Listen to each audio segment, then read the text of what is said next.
मेरी मेरी आवाज आ रही है। हाँ जी, हाँ जी। जय गुरु जी अंकल, जय गुरु जी, गुरु जी। सारी संगत को मेरी तरफ से नमस्ते। जय गुरु जी। एंड सारे गुरु परिवार को और सारी सेवादार जितने भी हैं, सबको तहे दिल से जय गुरु जी। और सबको हैप्पी न्यू ईयर। वैसे तो हिंदू कैलेंडर से अभी हमारा स्टार्ट नहीं हुआ है, और हम कितने भाग्यशाली हैं कि हम दो दो न्यू ईयर बनाते हैं। तो जिस तरह से हम ये वाला न्यू ईयर सेलिब्रेट करते हैं, उसी तरह से काफी हद तक लोग हिंदू कैलेंडर का भी न्यू ईयर सेलिब्रेट करते हैं। तो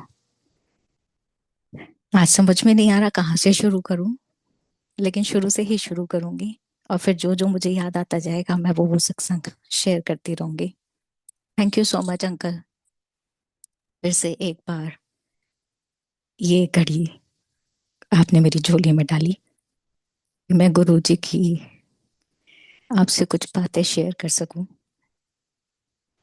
या अपने एक्सपीरियंस शेयर कर सकूं। तो शुरू से शुरू करती हूँ इस बार, गुरु जी से। संगत जी, घर में पूजा पाठ होती थी। गुरु जी के बारे में, ऋषि मुनियों के बारे में, भगवान के बारे में पता था।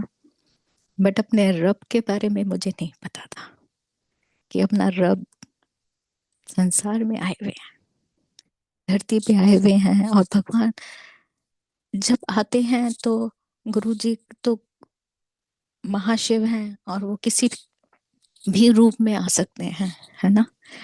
तो जब मैं 10th में थी, 9th 10th की मैं बता रही हूँ ये बात।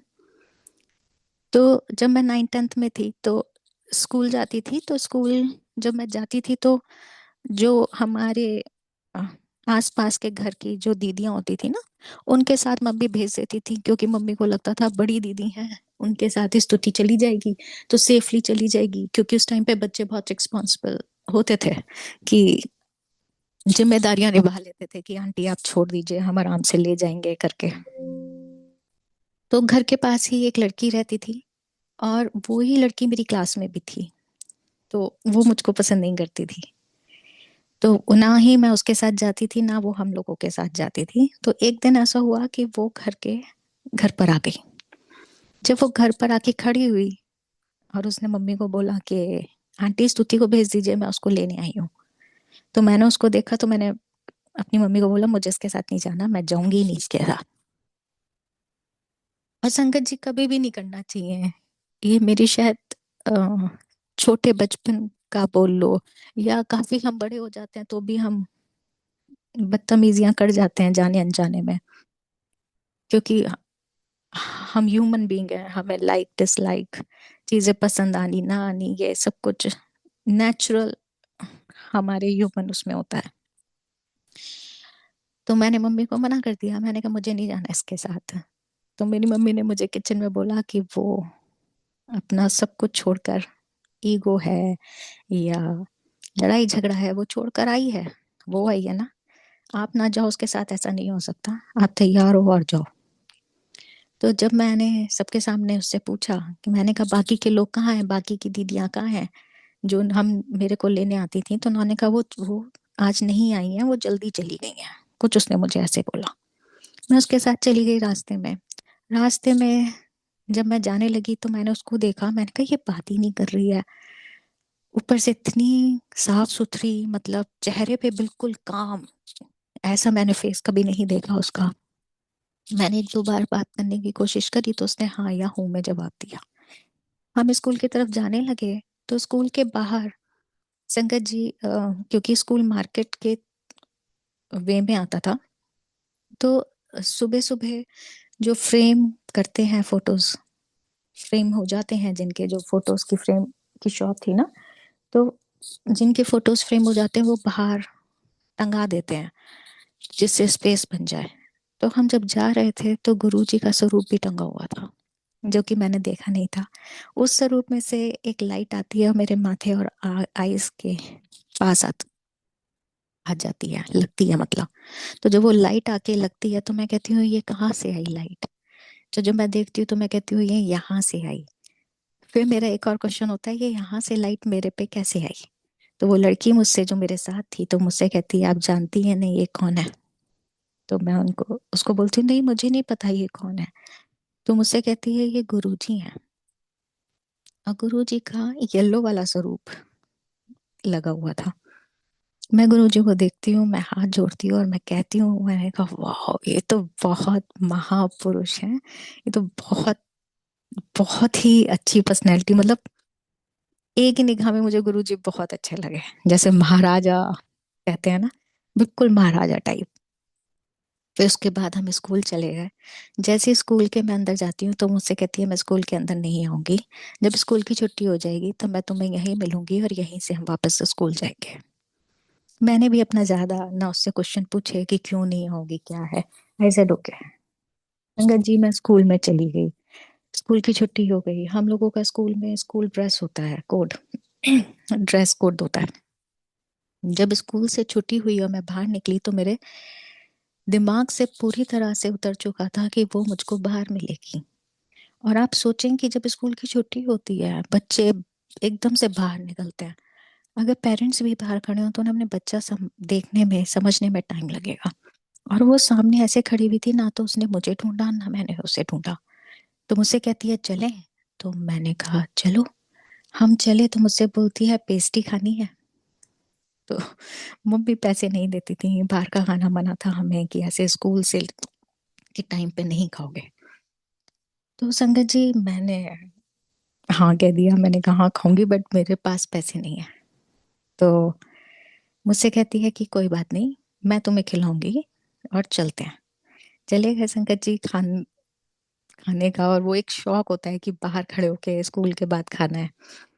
जब हम शॉपकीपर अंकल की शॉप पे गए तो मैंने उनसे पहले ही क्लियर कर दिया कि मेरे पास पैसे नहीं है, पैसे ये देगी।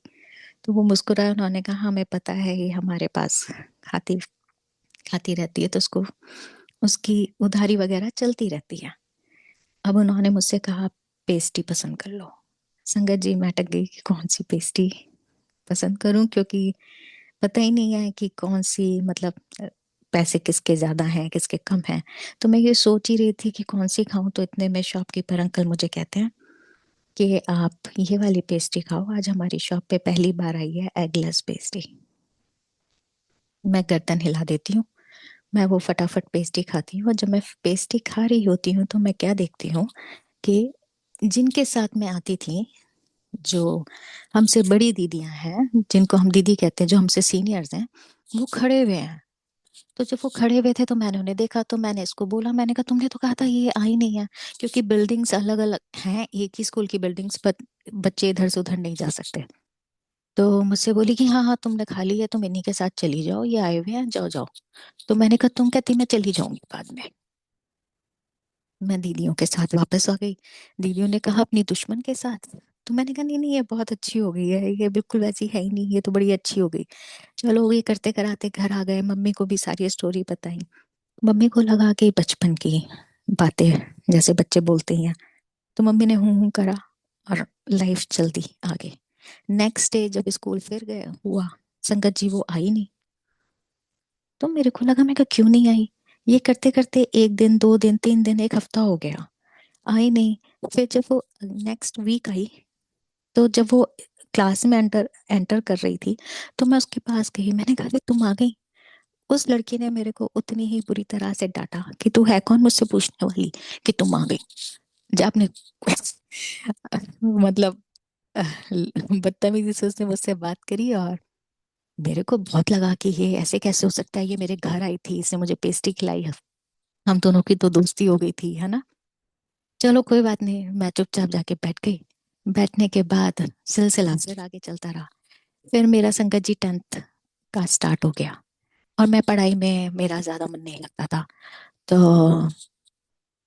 10th स्टार्ट हुआ तो मम्मी और ने बोला कि तुम ट्यूशन, मम्मी और दीदी ने कि ट्यूशंस का देख लो कहाँ लगवाना है। तो मैं अपने फ्रेंड से बात कर कर आई कि इंग्लिश का ट्यूशन उसने बताया कि सीमा मैम के यहाँ पढ़ते हैं, आप चल लो वहाँ पे। एड्रेस पूछा, उसने मुझे एड्रेस बताया। मैंने घर आके बताया तो मेरी सिस्टर ने कहा ठीक है आज चलते हैं बात करने। हम घर से निकले सीमा मैम के लिए। तो जितना उसने मुझे गाइड किया था हम वहां तक पहुंच गए, और वहां दूर से दूर तक कोई घर नहीं। जब घर था ही नहीं तो मेरी सिस्टर मुझ पे गुस्सा करने लगी कि तुम्हें कुछ पता ही नहीं है। तो मैंने कहा उसने मुझे यही बताया था। तो मुझे बोली अब यहाँ घर नहीं है, अब क्या करना है, चलो घर वापस। तो मैंने उसको बोला, मैंने कहा नहीं नहीं रुक जाते हैं, किसी से पूछ लेते हैं, है ना। तो मेरी सिस्टर ने कहा इतनी गर्मी में कौन तुम्हें बताएगा यहाँ पे, और ऐसे कोई किसी को क्यों जानेगा ना। एक तो मैं चुप हो गई। तो मैंने सामने से एक अंकल को आते हुए देखा। तो मैंने कहा अच्छा इन अंकल से पूछ लेते हैं, क्या पता इन्हें पता हो। चलो संगत जी, मेरी सिस्टर ने बात मानी, रुक गई। सामने से अंकल आ रहे थे, और वो अंकल जो थे वो बिल्कुल गांव के, जिन्होंने सिर पे एक अजीब सा, मतलब वो गर्मी के दिनों में वो रखते हैं ना सफेद कलर का, बांध लेते हैं सिर पे वो, वाइट कलर का कुर्ता पजामा, पैरों में चप्पल पहनी हुई, और हाथ उनके इतने लंबे, है ना। वो मेरे पास आए, उन्होंने मुझसे पूछा आप कुछ ढूंढ रही हैं। मैंने कहा हाँ जी अंकल, नमस्ते अंकल, मैं क्या कहते हैं सीमा मैम का घर ढूंढ रही हूँ, आप जानते हो उन्हें। उन्होंने कहा बहुत अच्छे से जानते हैं, बहुत अच्छी टीचर है। तो मैं बड़ी खुश हो गई, मैंने कहा अंकल मुझे एड्रेस बता दीजिए। उन्होंने हमें एड्रेस बता दिया। संगत जी, जितना हम चलकर आए थे उससे अभी हमें डबल चलना था, आप सोचिए। और उन्होंने इस तरह से एड्रेस समझाया कि मेरा और मेरी सिस्टर के दिमाग में वो एड्रेस ऐसे बैठ गया कि मैं आपको बता नहीं सकती। जब सब कुछ बात हो गई उन अंकल से, तो मैंने उनसे पूछा हम वहाँ पहुंच तो जाएंगे लेकिन हमें पता कैसे चलेगा कि उनका घर कहाँ है, क्योंकि घर तो बहुत सारे होते हैं। तो उन्होंने मुझसे बोला वहां पे साइकिल्स खड़ी होंगी, वही सीमा का घर है। I said okay. हम पहुंच गए, सीमा मैम के भी पहुंच गए, वो वहां तक बिल्कुल सही पहुंचे, साइकिलें भी खड़ी हुई थी, सीमा मैम से बात भी हो गई। एडमिशन स्टार्ट हो गया, मतलब ट्यूशन स्टार्ट हो गया मेरा। लेकिन संगन जी, मैं वो चेहरा नहीं भूल पाई। कई बार हम अपनी लाइफ में ना कुछ चीजें चाह के नहीं भूल सकते। मतलब मैं तो अभी भी नहीं भूल सकती, अगर मैं अपनी बात करूँ तो बचपन तो बचपन में कभी कभी अटक जाती हूँ, तो मैं भूल ही नहीं पाती कुछ चीजें। और कुछ चीजें नेचुरल नहीं होती, उन्हें नेचुरल बनाया जाता है, रब बनाता है कि हमें अटपटा ना लगे, कि हम कुछ फालतू का, क्योंकि हमारे में दिमाग इतना है हम लगाते ही रहते हैं लगाते रहते हैं। तो वो इतना नेचुरल कर देते हैं कि हम उस चीजों पे ध्यान ना देके अपनी लाइफ पे ध्यान दें, जो मुझे ऐसा लगता है अब। लेकिन मैं वो चेहरा नहीं भूल पाई। चलो, लाइफ चलती गई संगत जी। एग्जाम्स बोर्ड के शुरू हो गए। बोर्ड के एग्जाम शुरू हुए तो मेरा साइंस और इंग्लिश का एग्जाम, मैं साइंस का एग्जाम मेरा बहुत ज्यादा खराब गया। तो मुझे पता चल गया कि मैं साइंस का एग्जाम फेल कर रही हूँ। तो मैंने घर आके मम्मी को बोला मैं साइंस का एग्जाम फेल कर रही हूँ, तो मुझे नहीं लगता कि मैं आगे एग्जाम दूं। तो मेरी मम्मी ने कहा कि ऐसे क्यों, अभी तो स्टार्टिंग की हुई है, और तुम ऐसे मत बोलो, तुम अपने एग्जाम सो, जब होगा तब देखेंगे, रिजल्ट आएगा। लेकिन संगत जी, मुझे पता था कि जब फेल हो गया, और मेरे पूरे घर में, खानदान में सारे टॉपर्स बैठे हुए हैं, कोई इंजीनियर है, कोई डॉक्टर है, मेरी खुद की बहन इंजीनियर, मतलब आप सोचो। तो मेरे को कहीं ना कहीं एक प्रेशर लगता था अंदर से कि कैसे होगा, मैं कैसे करूंगी। तो मुझे लगा कि पास तो बहुत दूर की चीज है मेरे लिए। यहाँ तो मतलब फर्स्ट सेकंड थर्ड तो बहुत दूर की चीज है। यहाँ तो पास होने के लाले हो गए हैं मेरे, और मेरे घर वाले समझ नहीं रहे। तो वो एक अंदर की जो आपकी बेचैनी होती है ना, वो कोई नहीं समझ सकता, कोई भी। आप कितना भी किसी को एक्सप्लेन कर लो, जो आपके भीतरी है वो आपके ही भीतरी है, और बस वो एक ही बंदा समझ सकता है, वो है हमारा रब। और रब को आप किसी भी फॉर्म में ले लो, अगर आप किसी भी रब से कनेक्टेड हो, वो आपको बहुत अच्छे से समझ सकता है। इसलिए गुरुजी कहते थे एक, किसी गुरुजी ने कभी नहीं कहा कि मेरे को पूजो। गुरुजी ने कहा एक को रखो, चाहे वो कोई भी हो। तो वो बेचैनी शायद मेरे भगवान को पता थी और मुझे तो पता ही नहीं था। मेरे लिए तो मतलब जैसे घर में पूजा होती है रोज की, वही भगवान थे, है ना। तो मेरे को बहुत ज्यादा बेचैनी थी कि फेल हो गई, क्या होगा, है ना, सब बोलेंगे। खैर एनीवेज, शाम को मम्मी ने न्यूज़ खोली।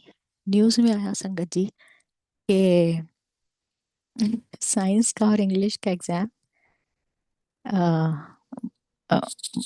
मतलब क्या बोलते हैं, आउट हो गया था, मतलब पेपर लीक हो गया है। तो वो एग्जाम्स दोबारा होगा। और मुझसे ज्यादा मेरी मम्मी और मेरी दीदी खुश थी। उन्होंने कहा लो, तुमको इसी चीज की टेंशन थी ना कि तुम फेल हो गई हो, अब तुम दोबारा एग्जाम दोगी तो तुम पास हो जाओगे और ढंग से पढ़ लेना।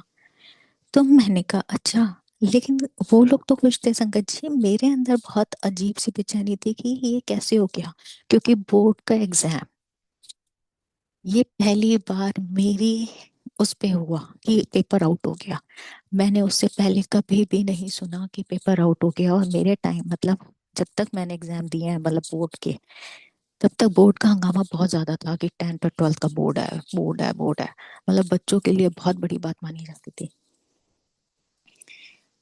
तो ये भी मैं नहीं भूली। कुछ टाइम बाद जब मैं गुरुजी से जुड़ गई, गुरुजी के बारे में मुझे चीजें याद आने लगी कि मैं गुरुजी से मिली हूँ, है ना। तब मैंने एक सत्संग सुना, वो था अंकल का। उनका नाम वरुण है। गुरुजी शायद वरुण है, गुरुजी शायद उन्हें वरुण कहते थे। उन्होंने सत्संग सुनाया अपना कि मैं ट्रेन में जा रहा था और दो ट्रेनों का एक्सीडेंट हो जाता है और गुरुजी एक डिब्बा बचा लेते हैं और उस डिब्बे में मैं होता हूँ। और जब मैं उतर के अगले दिन गुरुजी से मिलने जाता हूँ तो गुरुजी कहते हैं वरुण, देखा ना, बचा लिया, तेरे खातिर पूरा डिब्बा बचाना पड़ा। तब संगत जी मेरी ये गुत्थी सुलझती है कि गुरुजी ने मेरे खातिर वो बोर्ड का साइंस का एग्जाम लीक करा दिया कि मुझे दोबारा से एग्जाम देना पड़े और मैं पास हो जाऊं। क्योंकि इतनी बेचैनी उसके रब के अलावा, गुरु के अलावा कोई नहीं समझ सकता था। चलो गुरु संगत जी, पास हो गए, आगे लाइफ चलती रही। दिल्ली आ गई पढ़ने। दिल्ली में एक अंकल आंटी मम्मी के फैमिली फ्रेंड्स थे, उनके यहाँ पे रेंट पे ले लिया था घर। तो मम्मी को लगता था कि पता रहेगा कैसी है ना, इस वजह से। तो आंटी एक दिन नीचे उतरे, आंटी ने कहा स्तुति गुरुजी आए हुए हैं हमारे साथ, चलोगी? तो मैंने कहा हाँ जी आंटी चल लूंगी। तो मुझसे बोले कोई दिक्कत तो नहीं? मैंने कहा नहीं आंटी, मतलब पता है फैमिली में पूजा पाठ होती है, चल लेंगे। कहती ठीक है, तो शाम को तैयार हो जाना, शाम को चलते हैं। I said okay. हम चले गए संगत जी। शाम को तैयार होके वो पूरे रास्ते गुरु जी की बातें करती रही, करती रही, करती रही। हेलो।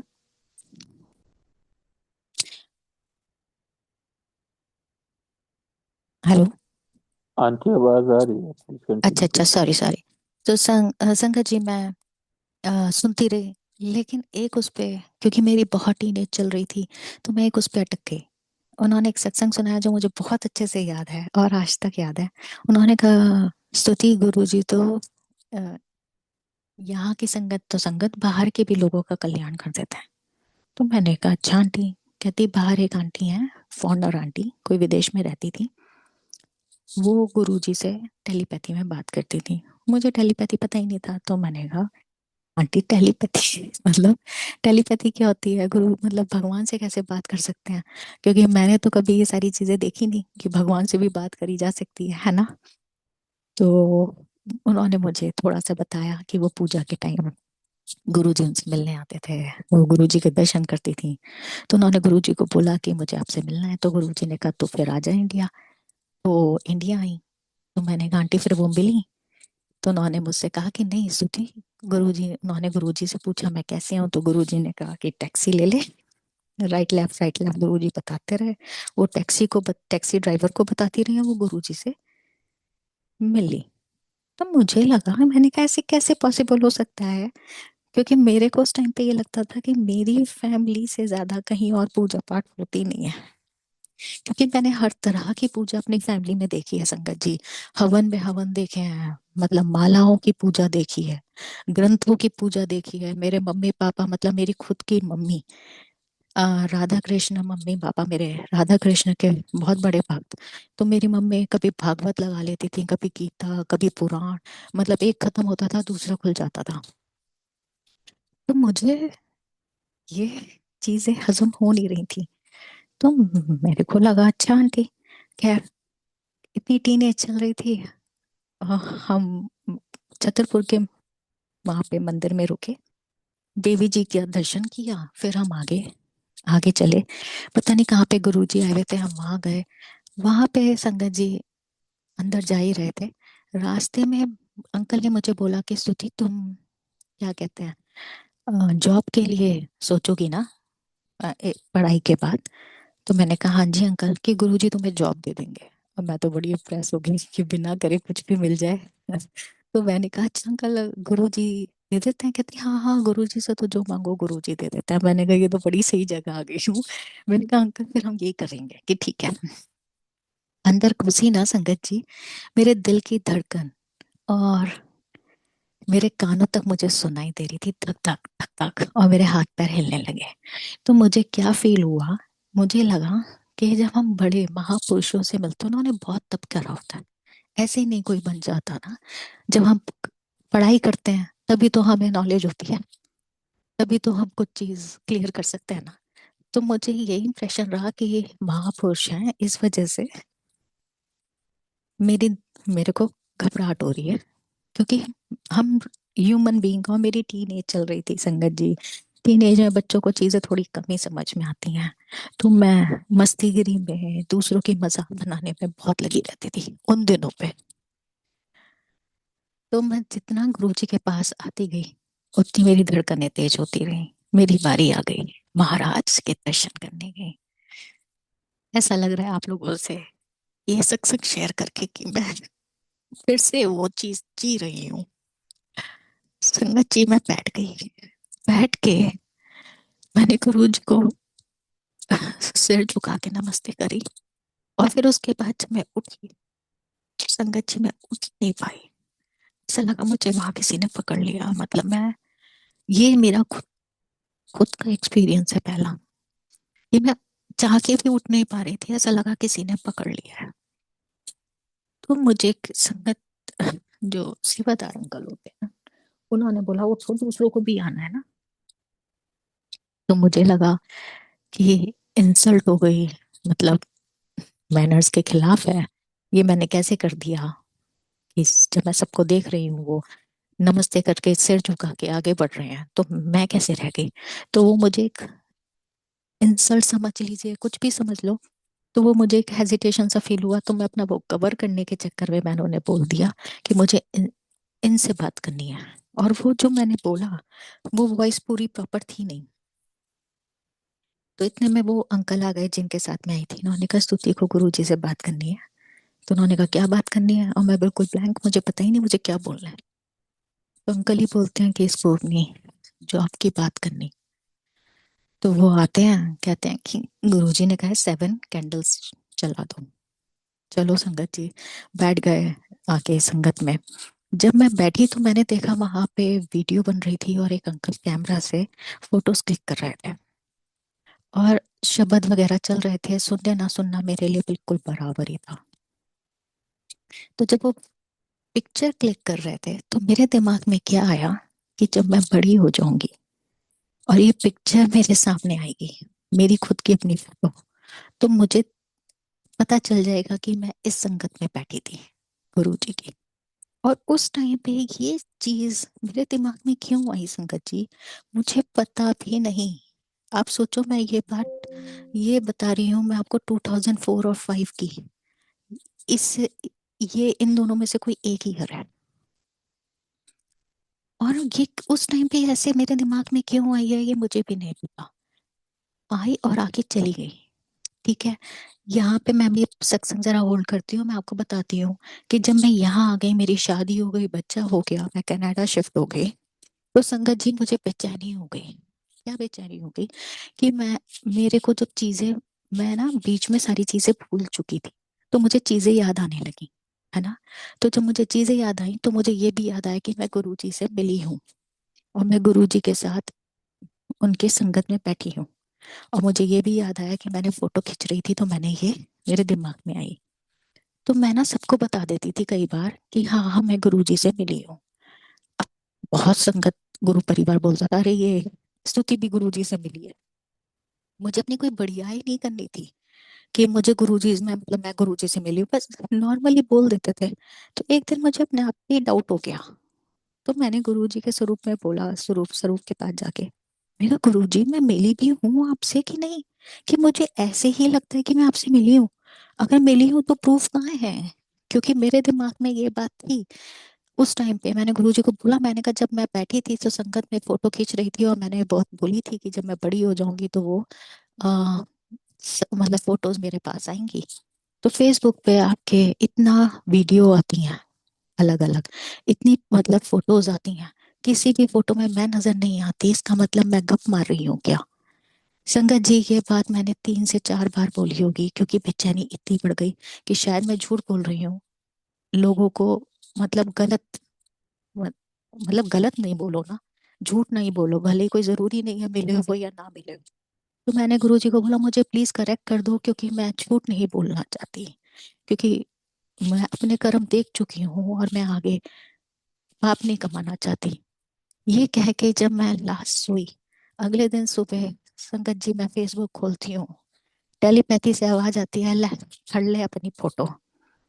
तो मुझे समझ में नहीं आया, मैंने कहा गुरु जी क्या कह रहे हो आप। संगत जी पहला स्वरूप गुरु जी का, जिसमें गुरु जी ने पर्पल कलर का चोला और मेपल लीव्स पहनी हुई है उसके अंदर चोले के। और दूसरी फोटो मेरी, इतनी मेहर मालिक की कि मतलब आप सोचो। और वो मतलब कितनी बार वो स्वरूप आ चुका होगा, कितनी बार वो संगत की फोटो आ चुकी होगी। और जब मुझे ये दिमाग में आया, मैंने, आपको यकीन हो, मानना आप मेरी, कि जब मुझे ये पता चला मैं संगत में बैठी हूँ, तो पता नहीं कितनी बार मैंने फोटोज जूम कर करके देखी कि मैं कहाँ बैठी हूँ, मैं कहाँ बैठी हूँ। मुझे किसी भी फोटो में मैं अपने आप को दिखाई नहीं दी। लेकिन जब मैंने अरदास लगाई, और तो नेक्स्ट डे जब गुरुजी ने कहा ले फड़ ले अपनी फोटो, तो पहला स्वरूप गुरुजी का, दूसरी फोटो जब हम क्लिक कर, मतलब नीचे मैंने देखा, तो उसमें मैं साफ दिखाई दे रही थी, मुझे जूम करने की भी जरूरत नहीं थी। मतलब मेरी निगाह मेरे पे अपने फोटो पे पड़ गई। मैं, छोटी सी चीजें हैं, बहुत बड़ी बात नहीं है संगत जी, लेकिन कोई है जो सुन रहा है, जो आपकी फीलिंग्स को समझ रहा है। सोचिए आप कि उस मालिक को रोजाना में कितने बिजी हैं कि हम दूसरों को बोल देते हैं हमारे पास टाइम नहीं है। वो तो सृष्टि का मालिक है, कितने कहाँ कहाँ बिजी होगा, कितनों की तकलीफें ले रहा है, कितनों की कष्ट दूर कर रहा है, कितनों का फ्यूचर बना रहा है, कितनों का खाना पानी देख रहा है, कितनों को बीमारी से बचा रहा है। और वो फिर भी मेरी बात सुन रहा है। बहुत बड़ी बात है, शुक्राना है मालिक आपका, शुक्राना। मतलब कि ये कोई बहुत बड़ी बात नहीं है फोटो मिल जाती या ना मिलती, लेकिन मेरे को डाउट था, तो वो डाउट क्लियर हो गया। शुक्राना है गुरु जी आपका। और जितना शुक्राना कर दो उतना कम। संगत जी वो फोटो मुझे मिल गई, मेरे को आराम हो गया। मैंने कहा थैंक यू गुरु जी। तो उसका मतलब मैं झूठ नहीं बोल रही हूँ, बस मुझे ये था। लेकिन संगत जी एक चीज और मुझे सीखने को मिली उस स्वरूप में, उस टाइम पे जब मैं रियलिटी में गुरुजी से मिल रही थी, है ना, 2004 या 5 में, तो मुझे ये नहीं पता था कि गुरुजी हर चीज की प्लानिंग करते हैं। गुरुजी ने जो चोला पहना, जिस जगह पे हमें मिलना था, मतलब गुरुजी के चोले के कलर के भी मायने होते थे। आप सोचें, मैंने कहा कि चोले पे मेपल लीव्स बनी हुई थी, है ना। और आप सोचो कि मैं जब यहाँ कनाडा आई हूँ, कनाडा में मेपल लीव्स बहुत फेमस है। और जब मेरे दिमाग में ये बात आई कि मैं गुरुजी से मिल चुकी हूँ, और वो फोटो, मतलब जब खींच रही थी तो मेरे दिमाग में था कि जब मैं बड़ी हो जाऊंगी तो ये फोटो मिलेगी। तो आप सोचिए वो फोटो मुझे कब मिली, जब मैं कनाडा आई, है ना। और मेपल लीव्स यहाँ की थी, तो गुरुजी मुझे बहुत पहले ही, हमें समझ में नहीं आता हम वो, मतलब मैं कहना चाह रही हूँ कि अगर हम भगवान से, भगवान हमारे सामने भी आ जाए ना, जैसे श्री कृष्ण जी ने जन्म लिया, बहुत महापुरुष, मतलब भगवानों ने कितना जन्म लिया, हमारी धरती बहुत पावन है। हमें उतारने के चक्कर में, हमारे कष्ट अपने ऊपर लेने के चक्कर में, हमें सही राह दिखाने के चक्कर में वो हमारी वजह से धरती पर आए। और वो अगर सामने भी आके हमें कुछ बता जाए, और उसका एक अक्षर भी हमारे दिमाग में घुस जाए, तो बहुत बड़ी बात समझिएगा आप। तो आप सोचो कि वो गुरुजी ने मुझे पहले ही संदेश दे दिया था कि मैं फ्यूचर में, और मुझे ही नहीं, काफी लोग वहां जो संगत में होंगे, वो सबके लिए होगा। क्योंकि गुरुजी का चोला पहनना, चीजें करना, क्योंकि गुरुजी बताते नहीं थे, हर चीज के मायने थे संगत जी, हर चीज के। मुझे पता नहीं आप अंडरस्टैंड कर पा रहे हो कि नहीं, लेकिन मैं सच कह रही हूँ, हर चीज गुरुजी हर चीज प्लानिंग से करते थे। वो बताते नहीं थे, समय आने पे इंसानों को खुद ही समझ में आ जाता था। तो मुझे यही समझ में आया कि फ्यूचर में गुरुजी ने मुझे, मुझे समझ में आया नहीं आया वो बात अलग है, लेकिन मुझे अब समझ में आया कि मैं कनाडा में आनी थी, मुझे ये फोटो यहीं मिलनी थी। और मेपल लीव्स, मतलब आप सोचो कि मैं यहीं पे, मेपल लीव्स है। चलिए संगत जी, ये बात हुई। उसके बाद हमने चाय प्रसाद पिया, चाय प्रसाद बहुत टेस्टी था, है ना। हम घर आ गए, बातें बातें होती नहीं। फिर मैं घर आई, मैं अपनी जो रूम पार्टनर थी, मैंने उससे खूब सारी बातें शेयर करी। और मैंने इतनी मजाकें बनाई है, मालिक मुझे माफ कर दीजिएगा। मैंने आंटी की, और गुरुजी की जो आंटी मुझे बातें बता रही थी उसको लेके, मतलब मुझे जितने कोड़े पड़ जाए उतने कम है। बचपना समझ के गुरुजी माफ कर दीजिएगा। संगत जी बहुत मजाक बनाई मैंने, मतलब दिमाग था ही नहीं, अभी भगवान को उस तरह से देखा नहीं, पता ही नहीं था कि ऐसा भी हो सकता है। तो किसी की फीलिंग्स को, भले ही किसी ने सुना या नहीं सुना, मुझे तो पता ही है ना, भगवान ने तो सुना। कोई आपको इतने अच्छे से गाइड कर रहा है, गुरु जी के लिए बता रहा है, आप उसी की मजाक बनाए जा रहे हैं। चलो संगत जी, मेरी फ्रेंड ने मुझे बोला कि नेक्स्ट टाइम जब जाएंगे ना, तो मैं भी चलूंगी, तो देखेंगे क्या नजारे हैं। लेकिन इंटरेस्टिंग टॉपिक है, मतलब मैंने भी नहीं सुना कभी ऐसा। फिर दोबारा से वो दिन आया, आंटी फिर आए। आंटी ने मुझे कहा, स्तुति क्या कहते हैं, नहीं नहीं संगत जी, सॉरी सॉरी। फिर क्या हुआ कि नेक्स्ट डे मैं आंटी से मिलने ऊपर गई। जब ऊपर गई ना, तो आंटी कोई पाठ करते थे, गुरुजी ने उन्हें बोल रखा था, तो वो खाना बनाते हुए वो पाठ करते थे। जब वो खाना बना चुके तो मुझसे बोले, स्तुति कैसा लगा। तो मैंने कहा आंटी अच्छा लगा, लेकिन आंटी मुझे कभी भी गुरुजी मिल जाएंगे मैं तो पहचान ही नहीं पाऊंगी, क्योंकि मैंने गुरुजी के ढंग से दर्शन नहीं करे। हो सकता है, क्या पता मेरी आईज वीक हो। तो मुझसे कहती हैं, अरे स्तुति मैं अभी करा देती हूँ। वो अंदर जाती हैं, अलमारी खोलती हैं, चांदी का सिक्का निकाल के लाती हैं। संगत जी, वो चांदी का सिक्का मेरी हथेली पे आ जाता है पूरा, इतना बड़ा चांदी का सिक्का, उसमें गुरुजी का स्वरूप है, फेस का। और जब मैं उसके दर्शन करती हूँ तो मैं निहाल हो जाती हूँ। मैंने कहा आंटी ये तो बहुत ही सुंदर है, और मैंने तो पहली बार ऐसा सिक्का देखा है चांदी का। क्योंकि दिवाली वाले दिन सिक्के मैंने देखे हुए हैं लक्ष्मी गणेश जी के, या राम जी का पूरा परिवार, बट ऐसा नहीं देखा। तो मुझसे बोली, ये गुरुजी ने दिया है इसको। संगत जी, फिर से लालच कह लो या एक तमन्ना कह लो, एकदम से अंदर से आया कि ये मुझे भी मिल जाता। ना तो ये बात मैंने अपने घर वालों से शेयर करी संगत जी, ना मैंने आंटी से, कि मुझे मिल जाता। लेकिन जब मेरे अंदर आया एक रब, जिसका नाम गुरुजी है, हाय संगत जी, वो कहीं ना कहीं मुझे चुपचाप सुन रहे हैं। आप सोचिए, वो बात उन तक पहुंच गई, इस तरह से पहुंची कि बस, मतलब इसे टेलीपैथी, ये तो मन की बात कहते हैं, कि हमसे अच्छा कोई हमें जानता हो तो हमारा भगवान, हमारा रब, हमारा मालिक है। उन्होंने सुनी संगत जी, उन्हें पता था मेरी कहाँ शादी होनी है।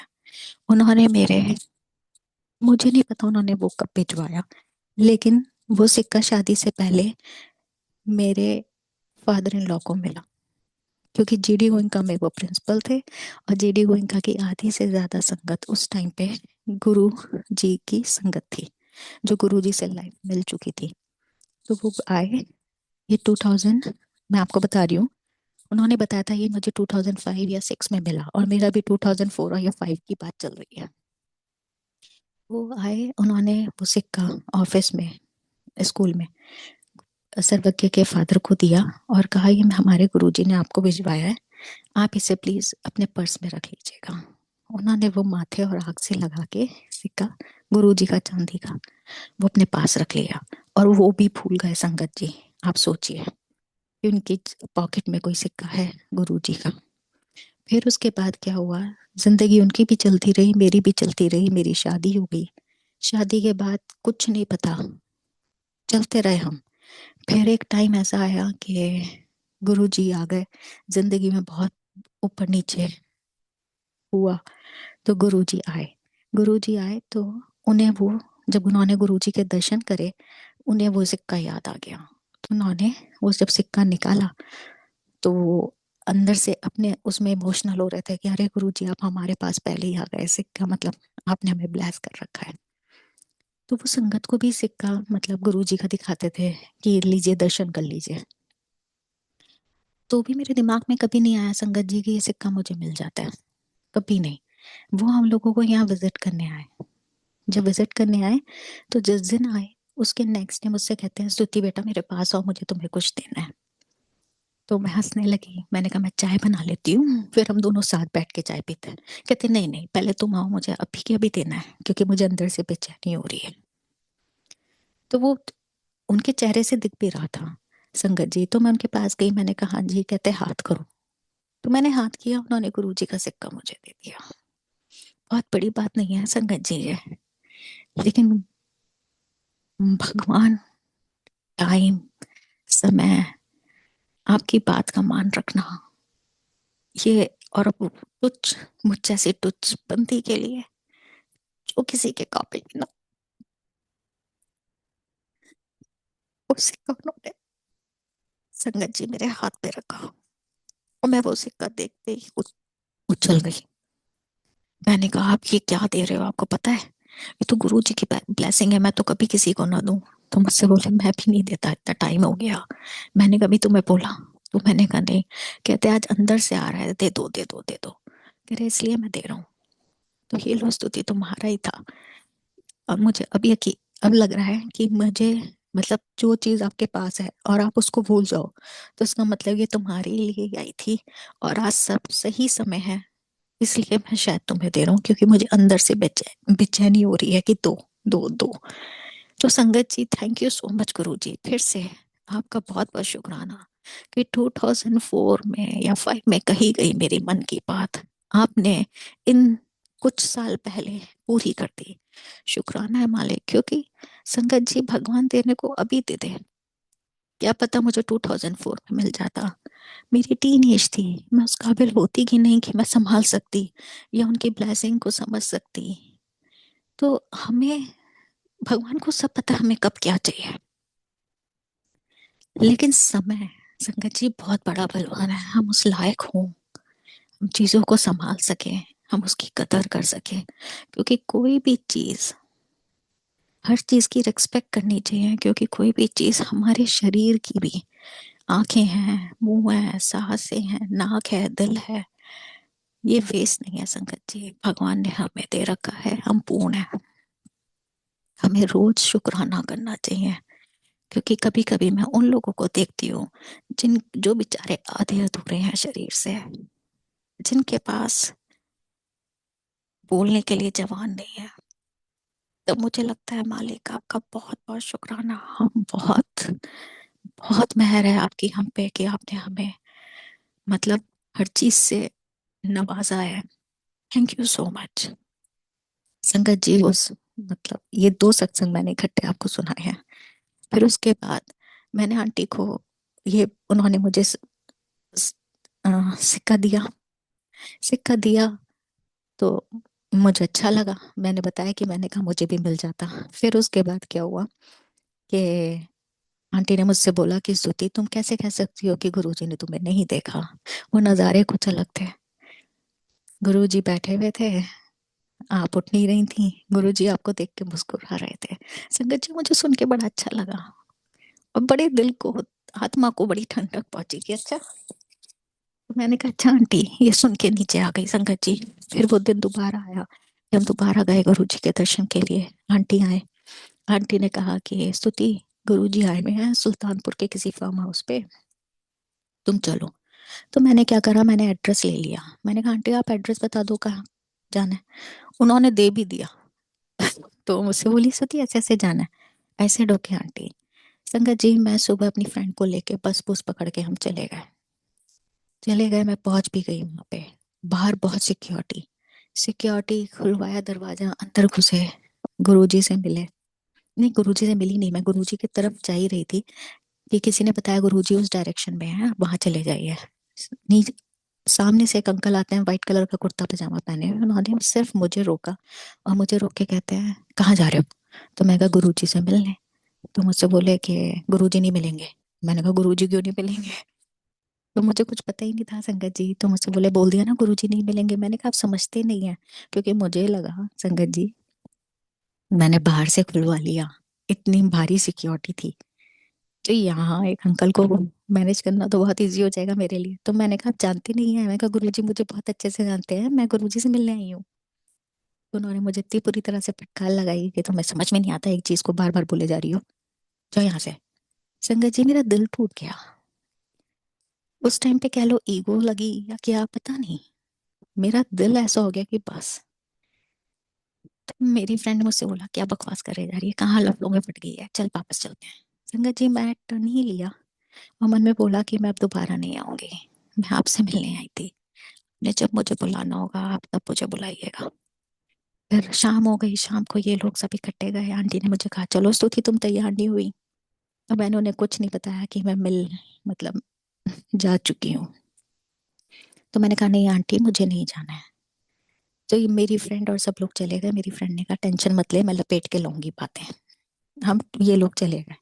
संगत जी मैं रात में सोई नहीं, मुझे बेचैनी थी इस बात जानने की कि क्या गुरुजी इनसे आके मिले। जब लोग वापस आए तो उस मेरी फ्रेंड ने बहुत सारी बातें बताई। तो मैंने कहा बाकी बात तो ठीक है, ये बताओ गुरुजी मिले थे। तो मुझसे कहती है कि नहीं, गुरुजी तो नहीं मिले। मैंने कहा तुम कैसे कह सकती हो, तुमने गुरुजी को देखा नहीं, तुम गुरुजी को जानती नहीं, कि गुरुजी तुमसे मिले कि नहीं मिले। उसने कहा सही कहा स्तुति, मैं नहीं जानती, लेकिन आंटी ने किसी अंकल से, मतलब सेवादार अंकल से कहा होगा कि गुरुजी कब बाहर आएंगे, हमें गुरुजी के दर्शन करने हैं। तो उन्होंने कहा आज गुरुजी नहीं आएंगे। तो जब उन्होंने पूछा क्यों नहीं आएंगे, तो उन्होंने कहा आज गुरुजी का एक भगत गुरुजी से बिना मिले चला गया। संगत जी ये सुन के मेरे दिल में, मेरी आत्मा में जो शांति पहुंची है वो मैं आपको बता नहीं सकती। उतना तो, इतनी तड़प, मेरे को अजीब सी जो बेचैनी हो रही थी, इतनी ठंडक मिल गई। और उसके बाद ही मेरी अपनी ईगो की कहने की बात होती है, कोई किसी के लिए ऐसे नहीं मरता। लेसन है संगत जी, भगवान गुरु जी अपनी संगत को एक समान देखते थे, मुझसे नहीं मिले तो वो अपनी संगत से किसी से भी नहीं मिले। थैंक यू सो मच गुरु जी, बहुत बहुत शुक्राना।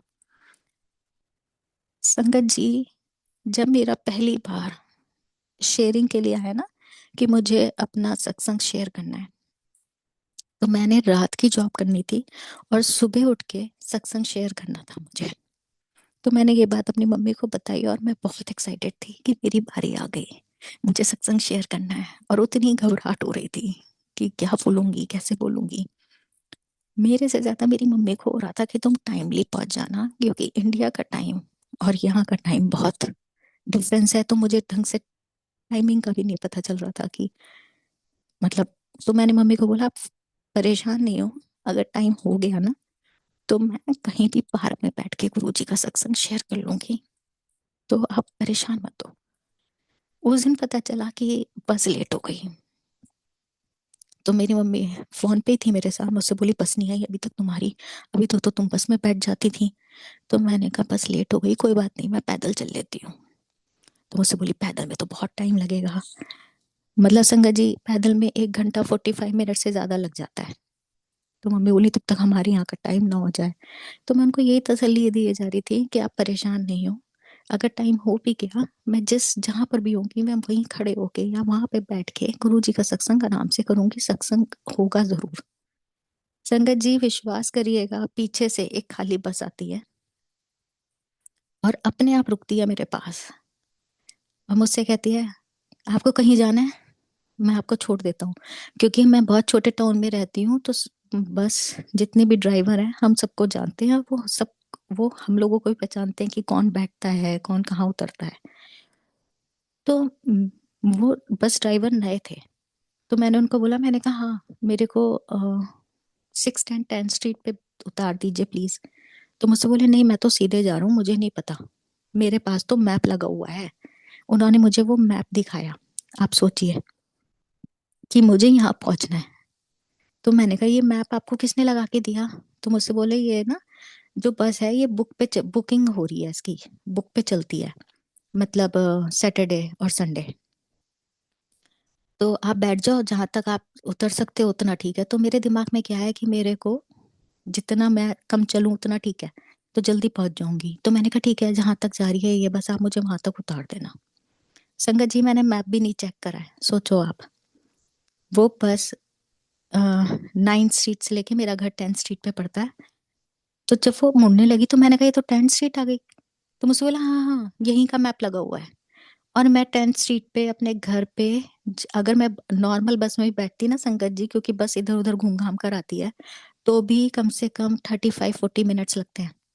लेकिन जो बिल्कुल ही वहां से डायरेक्ट आ रही थी तो मेरे घर मुश्किल से 5 10 मिनट।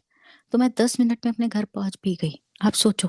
तो मैंने कहा ये मैप किसने लगाया? कहते मुझे नहीं पता जी, बुकिंग हुई थी फोन पे, मतलब कॉल आता है बस वालों के पास कि यहाँ पे ये बस पहुंचा दो, तो आप मुझे बैठे हुए मिले, मैंने कहा आप भी चल लो, जहां तक मैं आपको उतार सकता हूँ उतार दूंगा, मुझे क्या पता था आपने यहीं उतरना है। तो ये किसकी मेहरबानी है संगत जी? मेरा पहला सत्संग, और मैंने सोचा भी था कि मैं फर्स्ट सत्संग में, मेरे ख्याल से ये करण अंकल का ही फर्स्ट सत्संग शेयर करा था मैंने इसी प्लेटफॉर्म पे। तो आप सोचिए किसकी मेहरबानी है कि मम्मी की बेचैनी, क्योंकि मैं बिल्कुल ठंड उसमें थी कि मैं सत्संग तो होगा और मैं वहीं पे बैठ के कर लूंगी। तो कहाँ से गुरुजी ने, कहाँ से वो बस आई, कहाँ से वो अपने आप ही बुक बुक थी मेरे घर की, और मैं वहां पे उतरी हूँ और मैं आराम से मैं नहाई वगैरह फटाफट, और मैंने पूरा प्रॉपर सत्संग किया है। और मेहरबानी की बात अगर मैं आपको गुरुजी की बताऊं तो चल ही रही है संगत जी, और सब पे ही चल रही है। और मैं तो गुरुजी की मुझे लगता है कि असीम कृपा में बह रही हूँ। शुक्राना जितना कर दूं मालिक का उतना कम है। एक सत्संग आपसे और शेयर करती हूँ। जब मैं इंडिया में थी तो संगत जी डीएलएफ फेज 5 में रहती थी। तो पानी की प्रॉब्लम रहती है वहां पे। तो हम लोगों ने ना जो पानी खींचती है मशीन, पता नहीं क्या कहते हैं उसे, भूल गई मैं, वो लगा रखी थी। पानी मतलब उसे ऑन करो तो पानी आ जाता था। वो मशीन हो गई खराब। मशीन खराब हो गई संगत जी, जेब में एक पैसा नहीं मेरे। टाइम बहुत ऊपर नीचे जा रहा था। तो मैंने अपने, हमारे घर के सारे काम मेरे फादर इन लॉ से हम लोग बोल देते थे, वो ही करते थे सारे। तो मैंने उनको फोन करा तो उनका भी थोड़ा सा मेरे को ऐसे ही लगा कि वो नॉट इंटरेस्टेड से दिखे। कहते हाँ फोन कर लो देख लो, इतनी गर्मी है मैं अभी नहीं आ सकता। मैं चुप रही संगत जी। फिर पानी भरा भरती थी तो वो बूंद बूंद करके पानी भरता था तो बाल्टियां भर जाती थी। रात से शुरू होती थी तो सुबह तक 2 बाल्टियां भर जाती थी, इतना कम पानी आ जाता था आता था। मैं इतनी परेशान हो गई, मैंने कहा कि नहाना तो चलो ठीक है, पानी पीना ऊपर से फ्लश वगैरह ये सारी चीजों में दिक्कत आने लगी। तो मैंने उन्हें फिर कहा, कहते अभी मेरे पास टाइम नहीं है। मैं चुप हो गई। मुझसे बोले तुम फोन क्यों नहीं कर लेते हैं? तो मैंने संगत जी जहां से वो मशीन आई थी मैंने उन अंकल को फोन किया। उनके बेटे ने फोन उठाया और मुझे फोन उठाते ही मुझसे कहता है हाँ जी भाभी क्या हो गया? तो मैंने कहा भैया वो मशीन खराब हो गई है और वो कैसे सही होगी? कहता कोई बात नहीं मैं अभी भेज देता हूँ किसी को। संगत जी वो बंदा आ गया। बंदा आया मुझसे कहता मेरा नाम, कोई भगवान के नाम पे था उनका नाम, कि मेरा नाम ये है। मैंने कहा अच्छा जी नमस्ते। कहते जाओ, मुझसे बोले कहाँ है मशीन? मैंने कहा जी ऊपर है।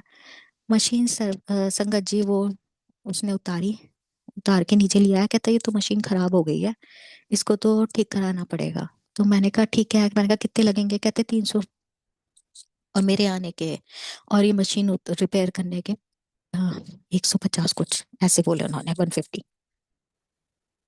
संगत जी जिसके जेब में एक पैसा ना हो वो क्या दे दे? मैंने कहा हाँ। मैंने कहा भगवान मेरे पास तो कुछ भी नहीं है। मैंने कहा मैं कैसे करूंगी?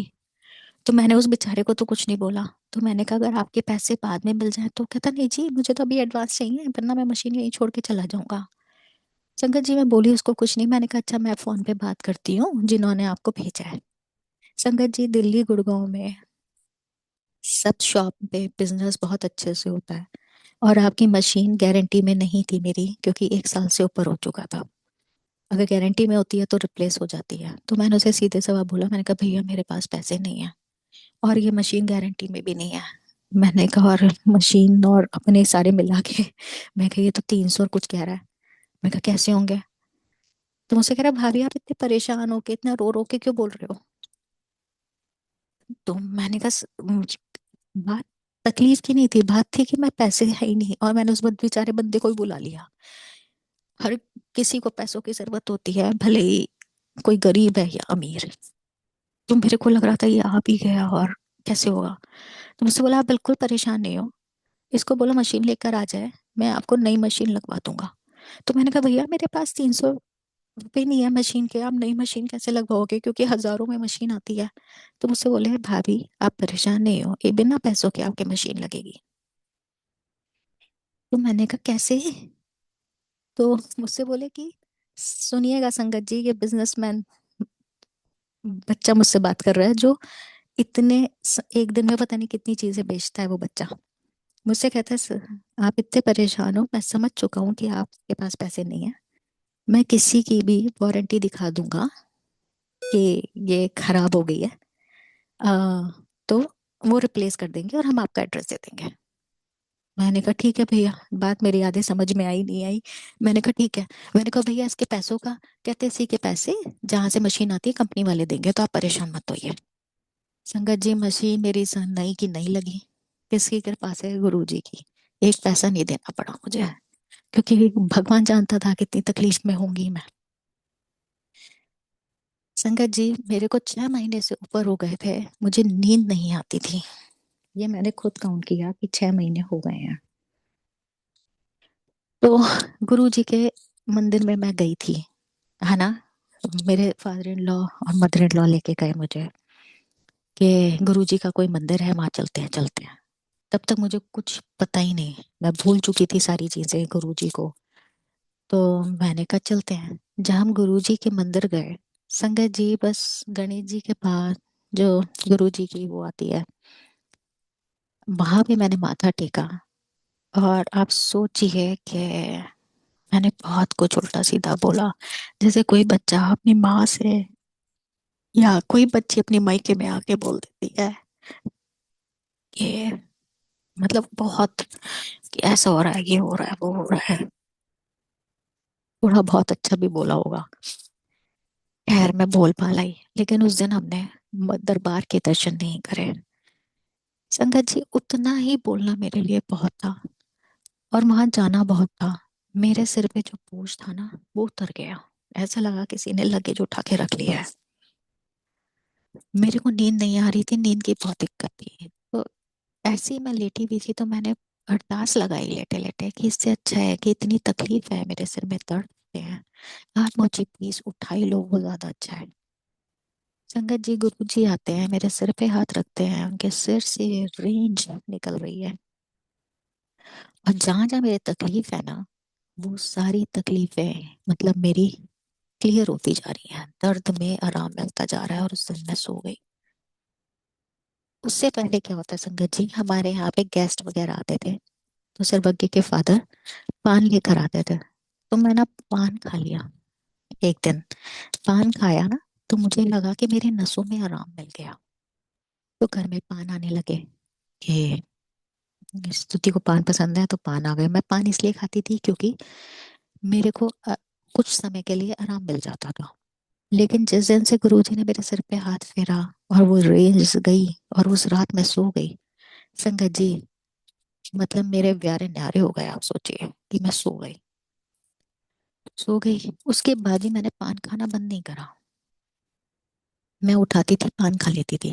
तो एक दिन मैंने सपने में क्या देखा कि दो बच्चे हैं, एक पान का मतलब पान के पीछे की डंडी हटा रहा है और एक सुपारी काट रहा है, क्योंकि मुझे पान में सुपारी बहुत पसंद थी। तो मैं देखती हूँ उन्हें और मैं जाती हूँ, कहती हूँ चलो पान खाओ पान खाओ। तो मैं उन बच्चों को बोलती हूँ पान दे दो। वो इग्नोर कर रहे हैं, एक बार इग्नोर, दो बार इग्नोर, तीन बार। चौथी बार मैं उन्हें डांट डूट देती हूँ कि मतलब मुझसे छोटे हैं। मैंने कहा पान दो। तो संगत जी, वो बच्चा लड़का मेरे को इशारा करता है, मैं उसकी फिंगर को फॉलो करती हूँ, तो मैं क्या देखती हूँ कि बाबा बैठे हुए, मतलब साई, वो साई कह रही हूँ, गुरु नानक जी बैठे हुए हैं।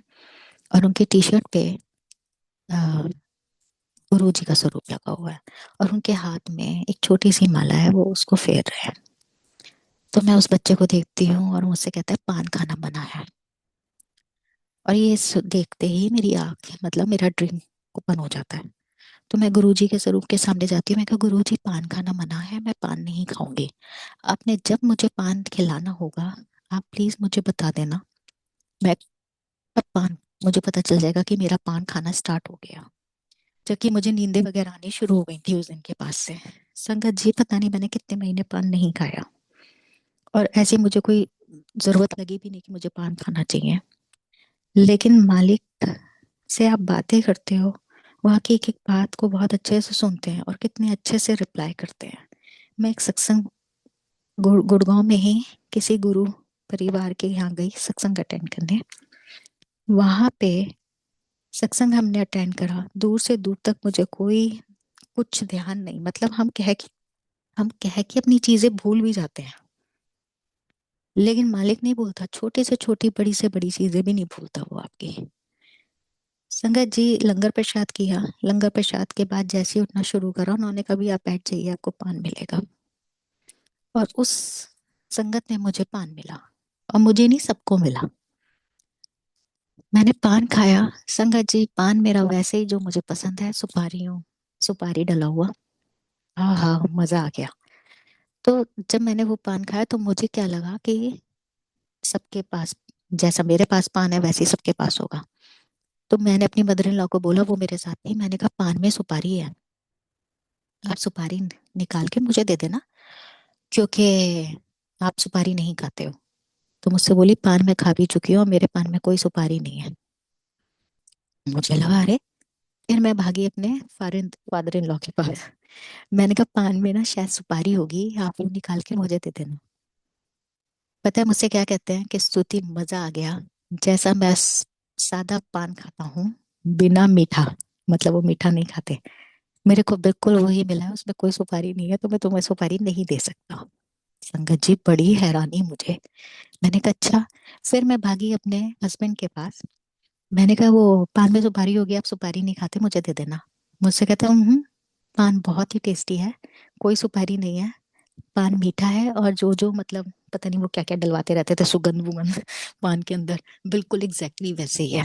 तो आप सोचिए, एक ही मतलब दरबार, कितनी सारी संगत। और जो गुरु परिवार जो अपनी सेवा कर रहे हैं, उन्हें किसी का भी टेस्ट नहीं पता, उन्हें किसी के बारे में नहीं पता, लेकिन उनके ऊपर मालिक बैठा हुआ है, वो उनसे दिलवा रहे हैं।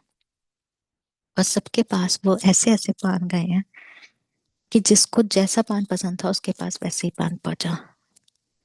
कितना ध्यान रख रहे हैं वो छोटी छोटी चीजों का, कि पान को भी, कि इंसान को जैसा पान पसंद है उसके पास वैसे ही पहुंच रहा है। आप सोच सकते हो संगत जी, ऐसा पॉसिबल है सिर्फ मालिक की लिस्ट में।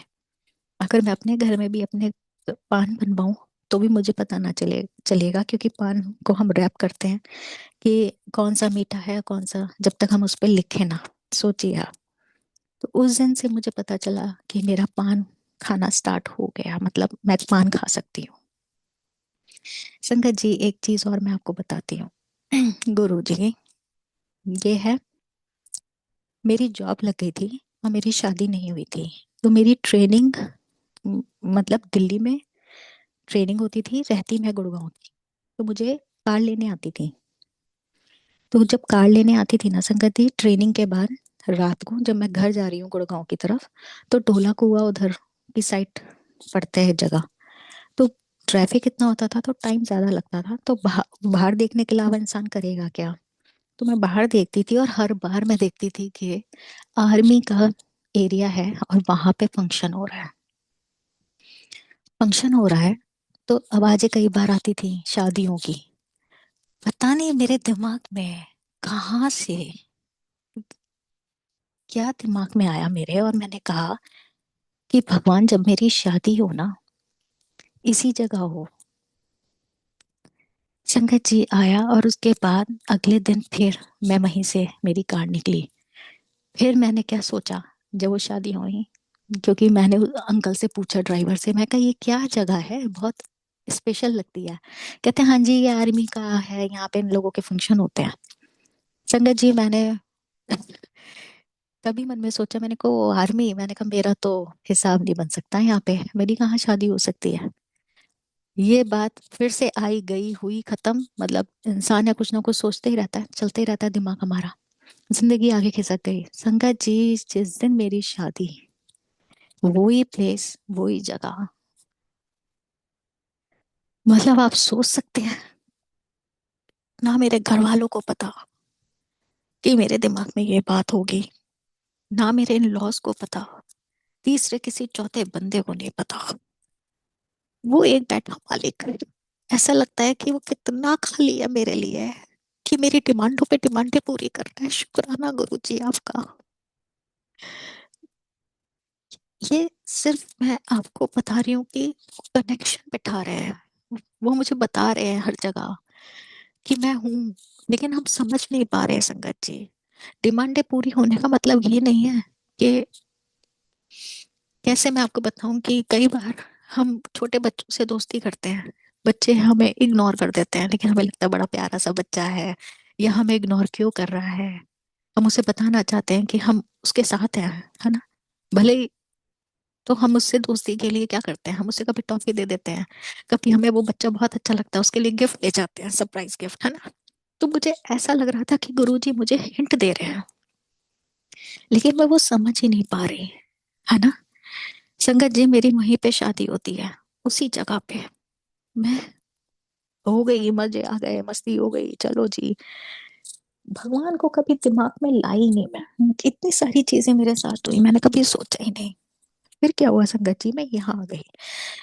सत्संग सुनती थी, बहुत सत्संग सुनती थी। तो सत्संग में क्या क्या सुनती थी, गुरु जी ने मेरी बेटियों की शादी में आए, गुरु जी ने मेरी बेटी की शादी करी।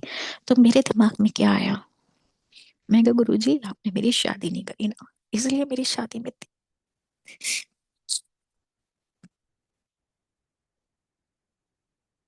सॉरी संगत जी, इसलिए मेरी शादी में इतनी प्रॉब्लम्स मुझे देखने को मिल रही है। लेकिन संगत जी, इसमें गुरु जी की क्या गलती, कर बलवान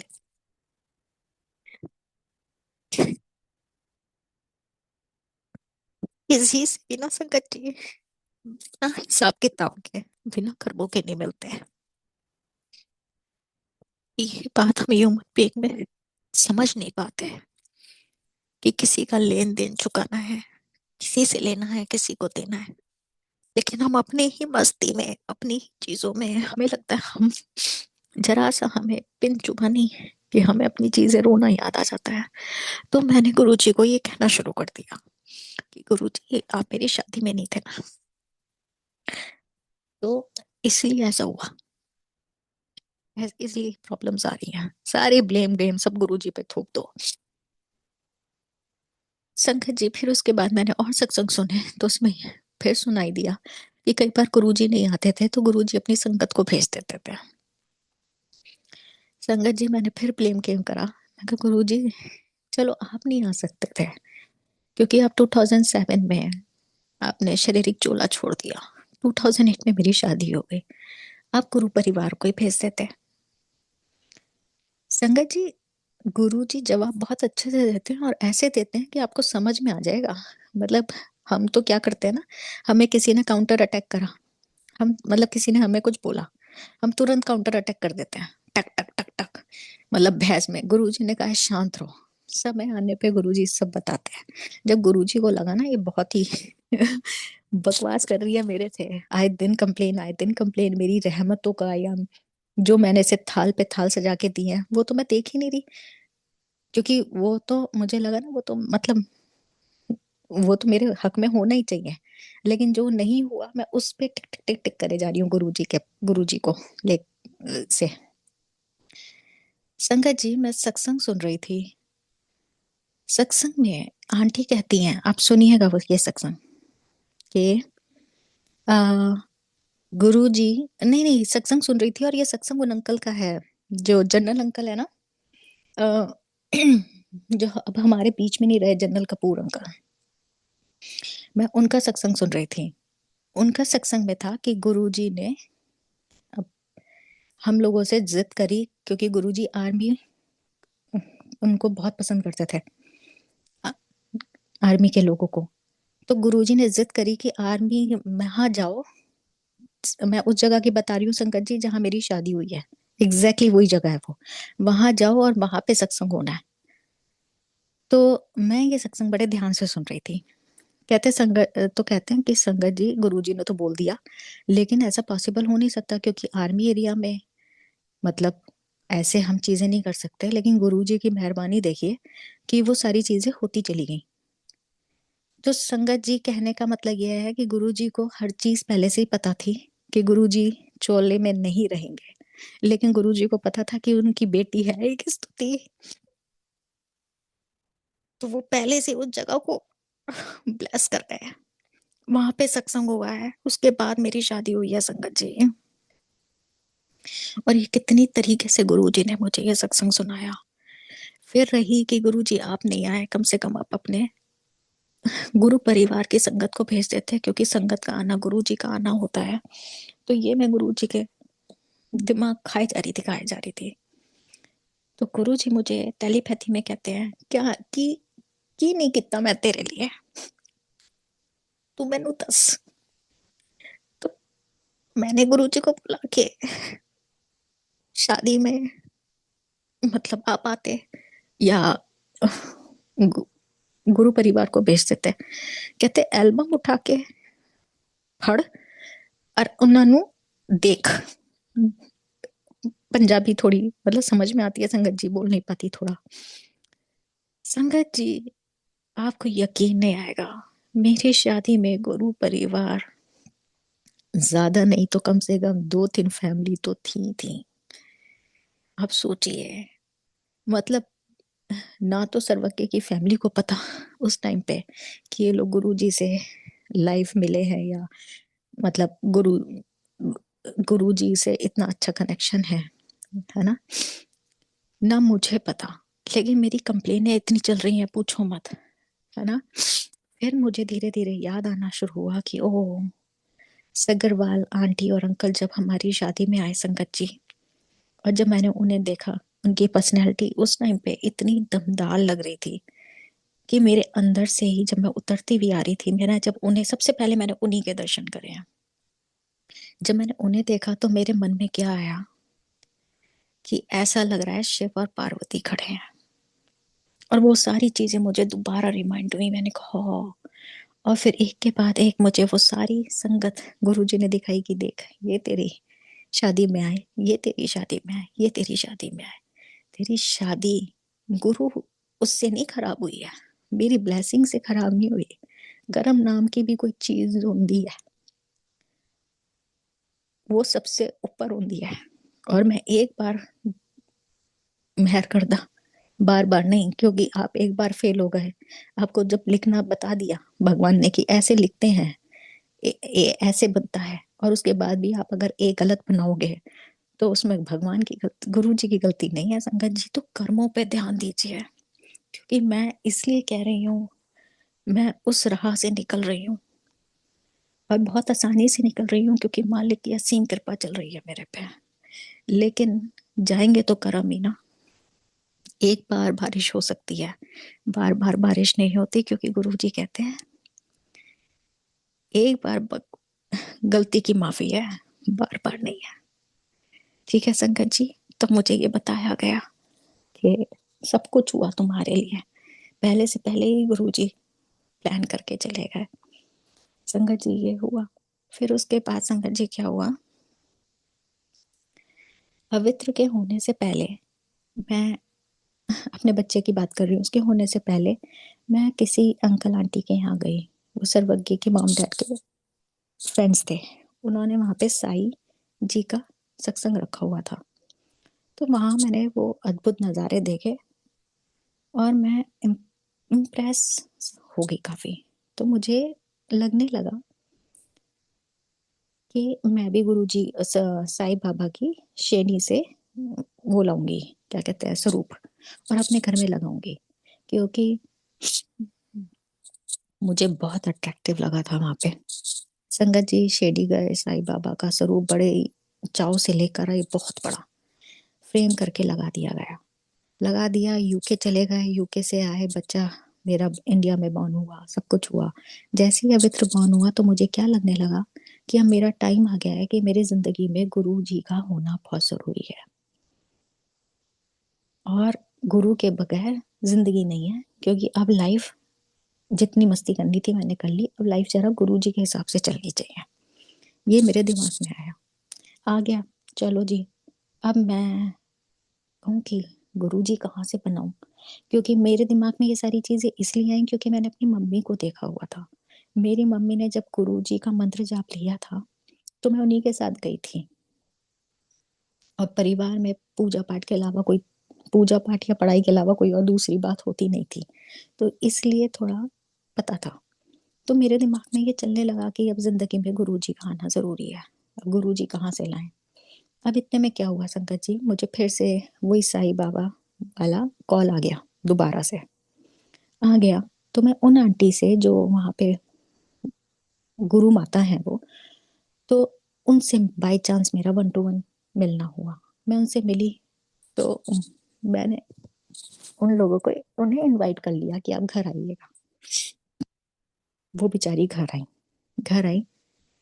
तो मैंने सबके सामने उनको बोल दिया कि आप मुझे शिक्ष वो दे दीजिए, मतलब मैं आपकी वो बनना चाहती हूँ, चेली। तो मुझसे हंसने लगी, कहती वो तो ठीक है कि तुम मेरी चेली बनना चाहती हो, लेकिन मैं ऐसे बिना आज्ञा के नहीं दे सकती। जब तक ऊपर साईं जी का मेरे पास मैसेज नहीं आएगा मैं तुम्हें कुछ नहीं बताऊंगी। मैंने कहा कोई बात नहीं, आप आराम से पूछ पाछ के मुझे बता दीजिएगा। कहती ठीक है। संगत जी उनका नंबर मेरे पास था। पता नहीं कितने महीने निकल चुके थे, फिर बेचैनी हुई कि गुरु जी का होना लाइफ में बहुत जरूरी है। मैंने उन्हें फोन किया तो मुझसे बोली, हाँ स्तुति, मैं तुम्हें पहचान गई हूँ, कैसे हो, और ऐसा है कि मैंने तुम्हारी बात साईं भगवान को रख दी थी, उनका कोई रिप्लाई नहीं आया, चलो मैं उनसे दोबारा पूछती हूँ। मैंने कहा ठीक है। मैंने कहा फिर आप मुझे फोन कर लीजिएगा।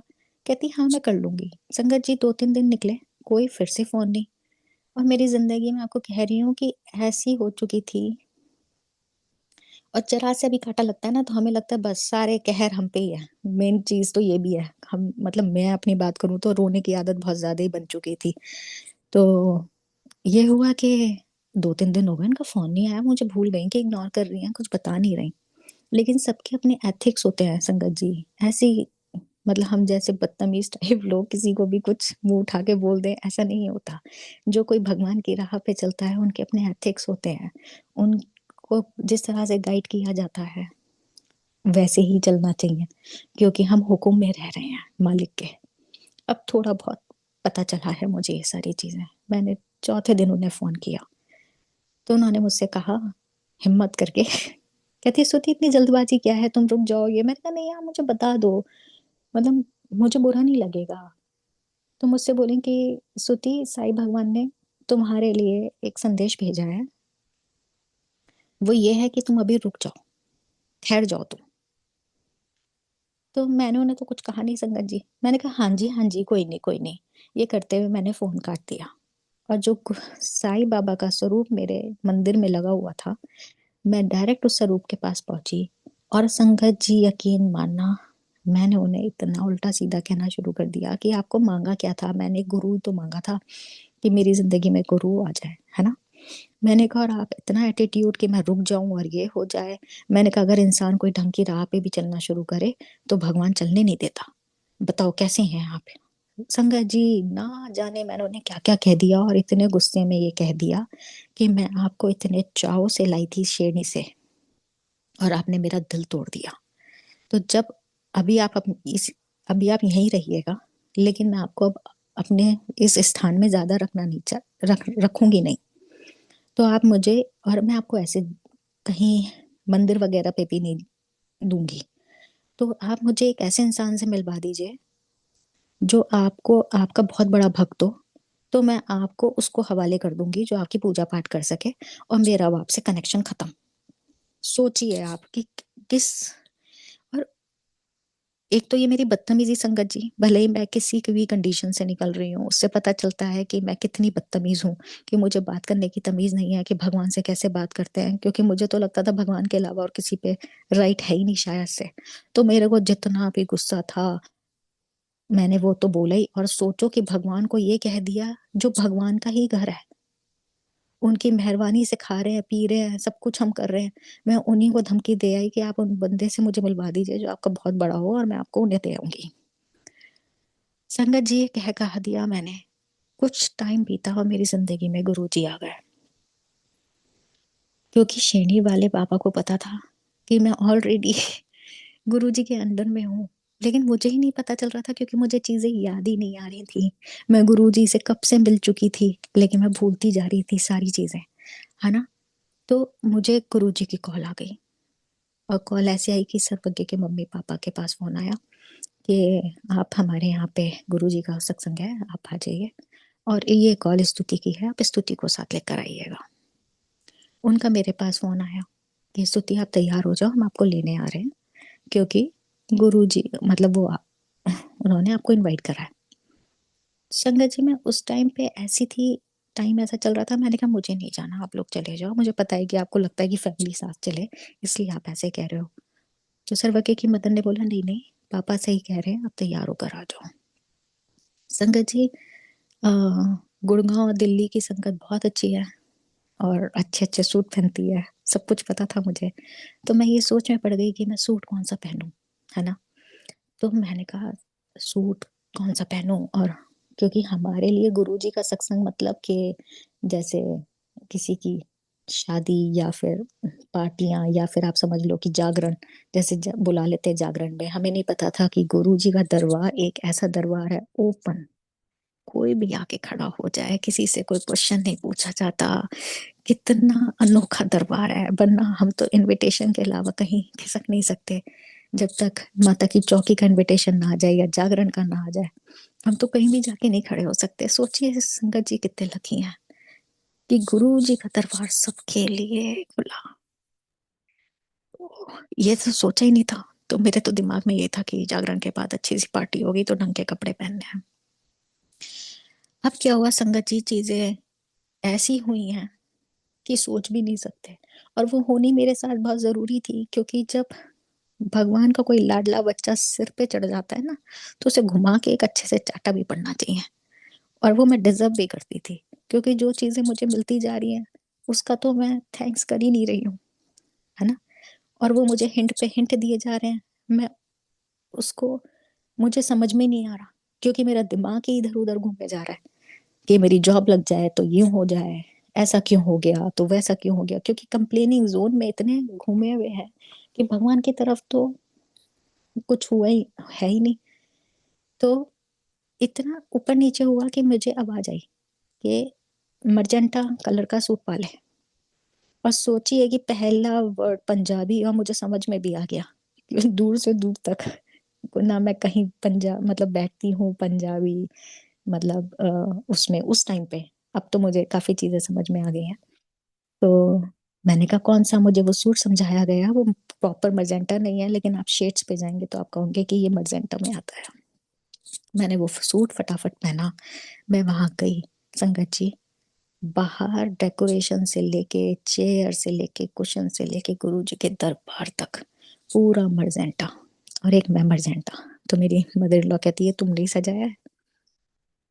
तो मजाक में है, लेकिन मेरा तो उस टाइम पे जब आपकी हालत खुद खस्ता होती है ना, ना तो आपको मजाक समझ में आता, ना आपको जिंदगी अच्छी लगती, ना आपको सब आपको ऐसा लगता है हैवीनेस कि हटो मेरे सिर से, ऐसा फीलिंग होती है। तो मेरे को, मैंने कोई रिप्लाई नहीं करा, सुनना ना सुनना बराबर ही था।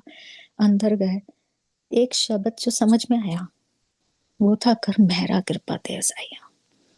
और उसकी एक एक लाइन मेरे पे ऐसे सेट थी संगत जी, मैं आपको बता नहीं सकती।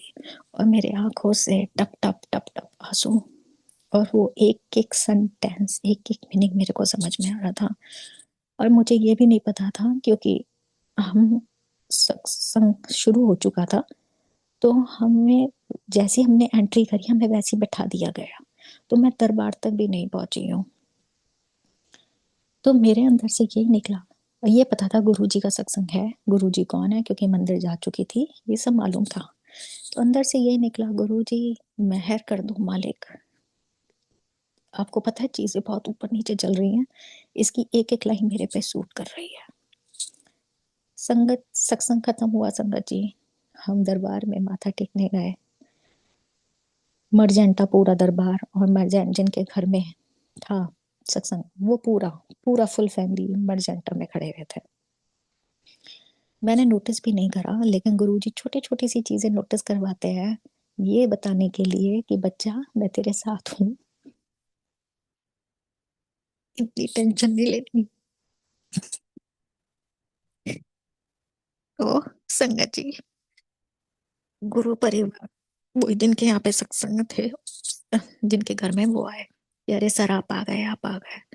तो वो मुझे कहते हैं कि अरे वाह, आपको कैसे पता आज थीम अर्जेंटा थी। आप देखिए, या तो गुरुजी मर्जेंटा में है, यहाँ मर्जेंटा में है, पूरी संगत में कोई मर्जेंटा नहीं है आपको छोड़ के। तो क्या गुरुजी ने आपको बताया? बहुत बड़ी बात है संगत जी, आज मैं सोचूं तो।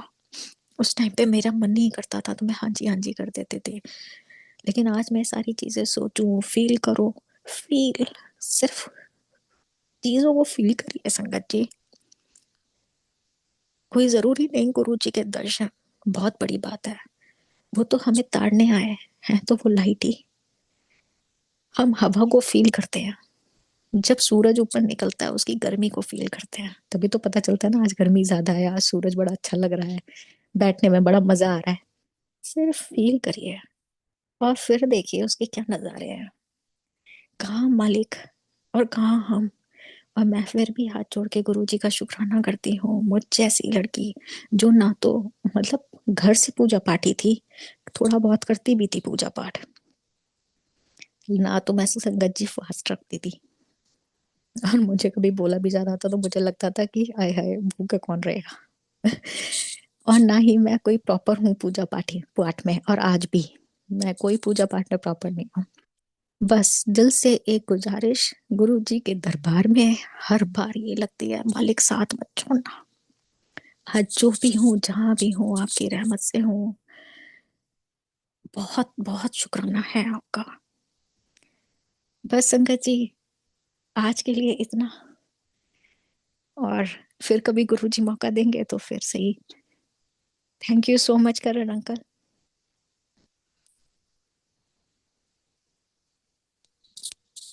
Thank you so much aunty. आप बहुत थैंक टाइम के बाद